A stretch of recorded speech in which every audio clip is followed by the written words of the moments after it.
Hello, this is Charlene. This is the Southern Gal's Kitchen, and we're going to be making a really pretty old favorite today. I know this recipe has been around for a long time, but I think it was really popular when my kids were small because I used to make a lot of these refrigerator raisin bread muffins. You can keep the batter in the refrigerator up to about 2 weeks.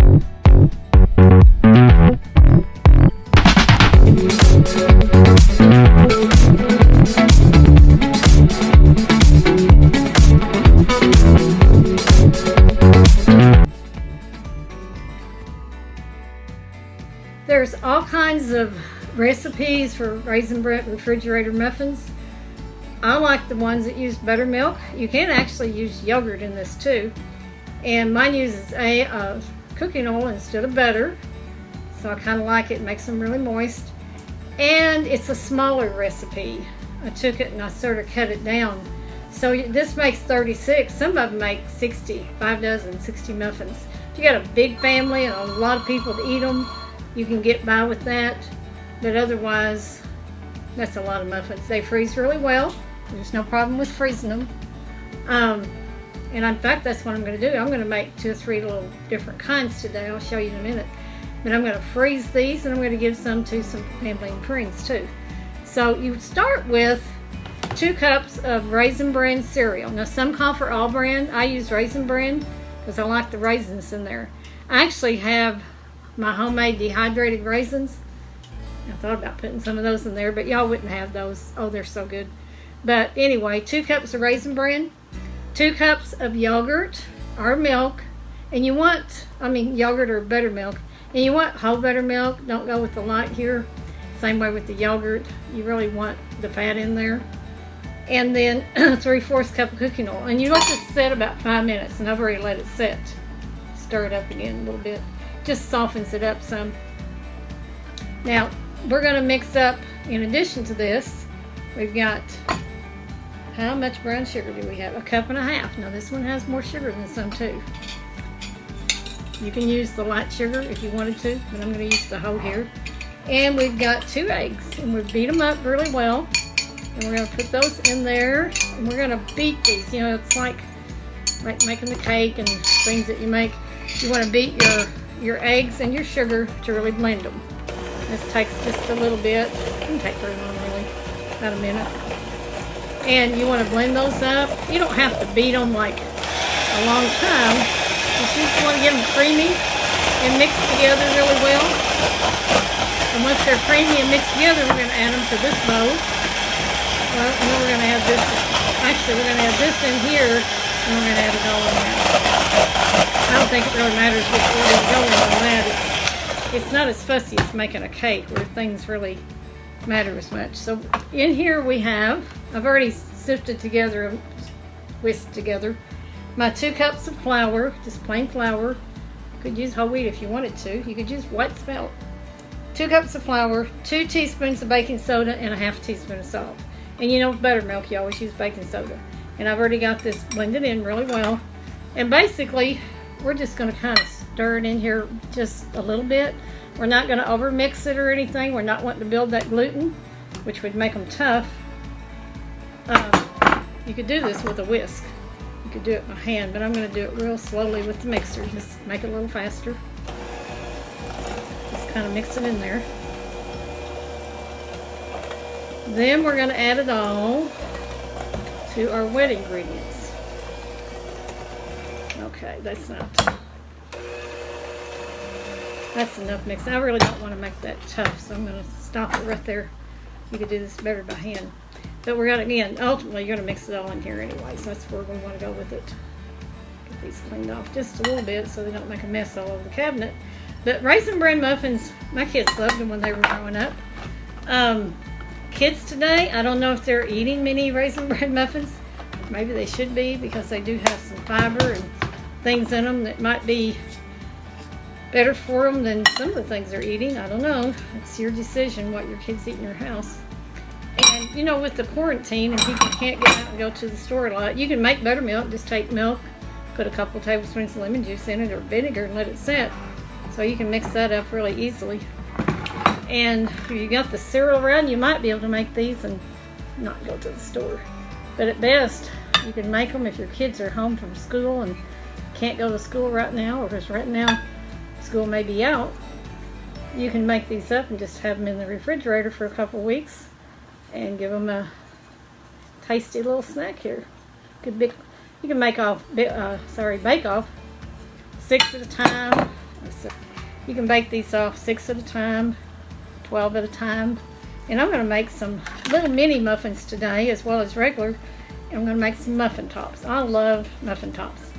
I don't know about y'all, but I love muffin tops. I just think that's the best part of the muffin. Apparently a lot of people like them because they're making them, selling them at all kinds of bakeries and stuff. You make muffin tops out of blueberry muffins and banana nut muffins and any kind of muffin. But you just want to stir this up. Like I said, you're not trying to build gluten. You just want to mix.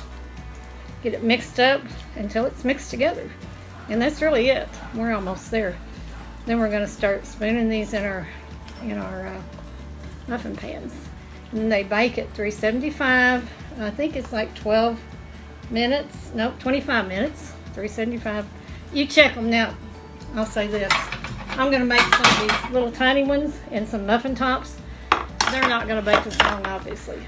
You stick a toothpick in them. When they come out clean, they're done. Same muffin tops the same way. Because the regular muffins might take 25, but smaller muffins not going to take very long at all. You just have to check them. Get this all mixed up in there. And like I said, I'm going to make a bunch today and give them to family and friends. There'll be some batter left over for me to refrigerate. But by the time I get through today, there won't be a lot. Because I'm just going to make them up and freeze them. And give them away. Alright, that's pretty well mixed up in there. Let's give it a couple of good stirs. Okay. Now, we're going to put these in our muffin tins. We'll start with this one. Let's get that one out of the way. And I've got my big scoop here. And I've got my little scoop here. We're going to do the big scoop for the big muffins and the little scoop for the little tiny muffins. Now I think that makes about 24. That's a big pan. You want about a scoop of this will fill these about 2/3 full. You don't want them any more than that. They'll just rise up over the top and be too much. Muffin really makes a mess. I like the little paper cups, and some people spray those. I really don't. I don't have any problem with them. We'll fill these up, and then we'll proceed to do some of the smaller ones. And that in there. Get my spatula out of the way. You could put nuts in here, walnuts, pecans chopped up. Like I said, if you got some homemade raisins that are dehydrated, you could plop some of those in there. They're so sweet and plump and delicious. They're really good in oatmeal cookies. In any kind of a muffin that you wanted raisins in. They're just good to eat. I just take grapes, like red grapes, seedless, and dehydrate them. But I'll tell you what, they take a long time to dehydrate. A long time. So you may or may not want to put that much work into them. Okay, we're not going to make 24 small ones. I don't think we're going to have enough batter because I do want to make those muffin tops. Okay, one more little bit in there. And this pan is ready to go. Set it over there so we get ready to make them. I'm going to get my muffin top pan because I do want to make some muffin tops. That's really my favorite. I'm going to use the big scoop, but it's not going to take very much. I've sprayed this pan so they won't stick. You just kind of put them in there. If you fill them too full, they'll just rise up so much though. That first one's a little too full. I'll probably take a little bit of that out. Okay, we'll make about 6 of these. So we have some batter left for our, we'll do 2. Take a little bit of this one out. It's too full. They'll just fall over the edges and they're hard to get out. This one's a little bit full too, so I'm going to take some out of there. And we'll make our last muffin there with that. Kind of even them up. Make them look about the same size. That way they bake at about the same time. just set that there. And then on these little ones, like I said, I've already greased this pan. And be sure you take a paper towel when you grease. Wipe all that oil as much as you can off. I wiped it off, but it could use a little bit more wiping off because that's what makes that sticky, gummy film on your muffin tins. It's really hard to, almost impossible to wash off. So you want to get that off of there. It really does help to save them. Okay, now I could use a spoon probably for these.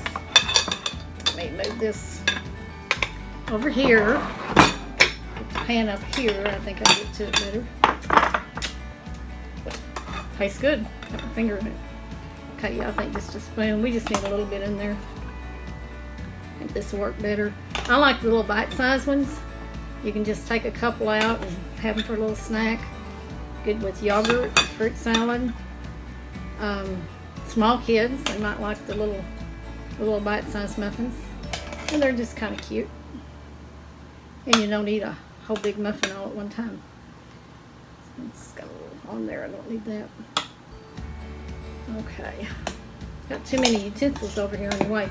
And I'm going to go ahead and fill these up and bake them off. And I'll get right back with you. Which I also really like muffin tops, so I made some of those.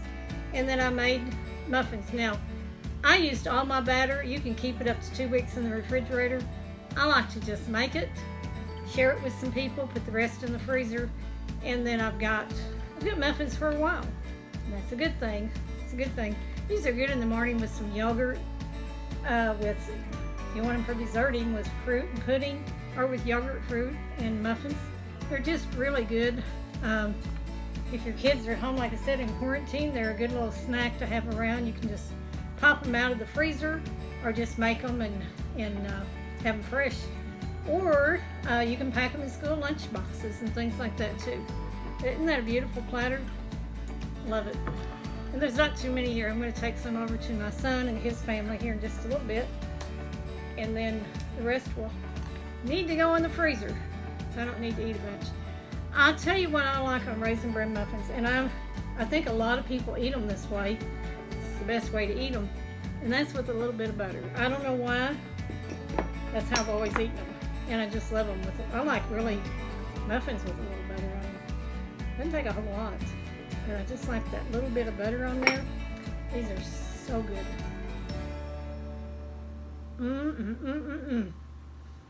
A bite? I wish I could give you a bite. They're just so awesome. I don't know if you can see that flaky and tender. Moist on the inside. They're just amazing. And like I said, the little ones, I could make just these and just pop them in the freezer in a bag and take out 1 or 2 or 3. And of course, if you want a full-size muffin, you make those too. Give these a try. Let me know how you like them. Let me know your favorite way to make refrigerator muffins, because there's so many different ways. But this is the way I like to make them. It's the way I made them when my kids were growing up. It's been many, many years ago now. But these are just handy dandy little things to have around.